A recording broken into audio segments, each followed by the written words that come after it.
Oui, bonjour. Aujourd'hui, oui, nous sommes à la deuxième journée de la huitième session de l'European Cyber Week. Et les premiers chiffres qu'on a, effectivement, font état d'une augmentation de 50 à 60% des participants. Et on dépasse aujourd'hui les 5600 inscrits. L'an dernier, nous étions déjà dans une augmentation par rapport à 2021, mais on était à 3800. Donc pour moi, c'est un succès, c'est une satisfaction. Et la première satisfaction, c'est l'ambiance qui règne ici. C'est l'ambiance et le côté rendez-vous annuel de la communauté cyber nationale un peu régalienne, avec un atout qui est surtout le nombre de jeunes.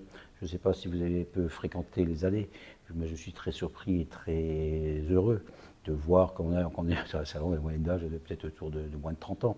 Donc on a à la fois des sachants des côtés des entreprises les plus régaliennes, parce que notre salon, notre ADN, c'est d'être le représenter ce qu'il y a de plus régalien en France. Mon association, le Pôle Excellence Cyber que je préside, est une association qui est quand même fondée par le ministère des Armées. Moi, je suis un président nommé par le ministère des Armées.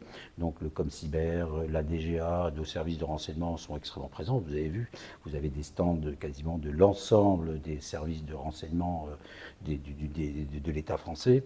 Vous avez la DCPJ, la DGSI, la DGSE, la DRSD, la DRM, puis voilà, puis tous ceux qui n'ont pas donné leur nom et qui sont dans les allées. Donc vous êtes cette espèce de rencontre. Et puis vous avez aujourd'hui des grands RSSI, puis à côté, effectivement, de très très très belles PME qui ont des profondeurs technologiques et qui représentent tous ceux qui contribuent à la création d'un socle technologique de la base industrielle de cyberdéfense française et qui vont permettre une certaine forme d'autonomie stratégique à la France dans cet espace numérique qui est quand même dominé par nos amis américains. Et quand on est dans la cyber, c'est nos amis américains et principalement israéliens.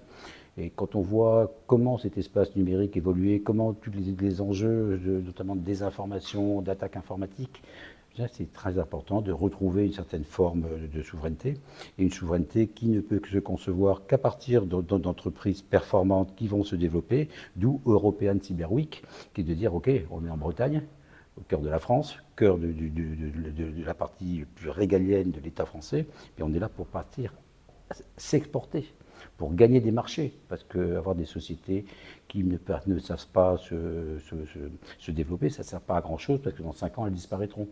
Donc c'est pour ça que ce European Cyber Week, c'est dire, OK, notre vision stratégique de la France, c'est au niveau de l'Europe. Donc notre conception de la cyber régalienne, c'est une conception de cyber régalienne qui est européenne, voilà, et qui a besoin de se développer. C'est pour ça que nous avons des axes forts sur le Canada. D'ailleurs, vous avez une forte délégation canadienne qui est aujourd'hui présente.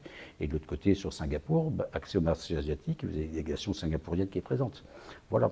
Et moi, je considère que le rôle d'une association, c'est travailler au bénéfice de ses membres. Mon premier membre fondateur, le ministère des Armées.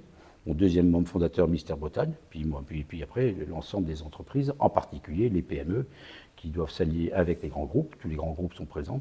Et puis on part à la conquête du monde. C'est ça la vocation.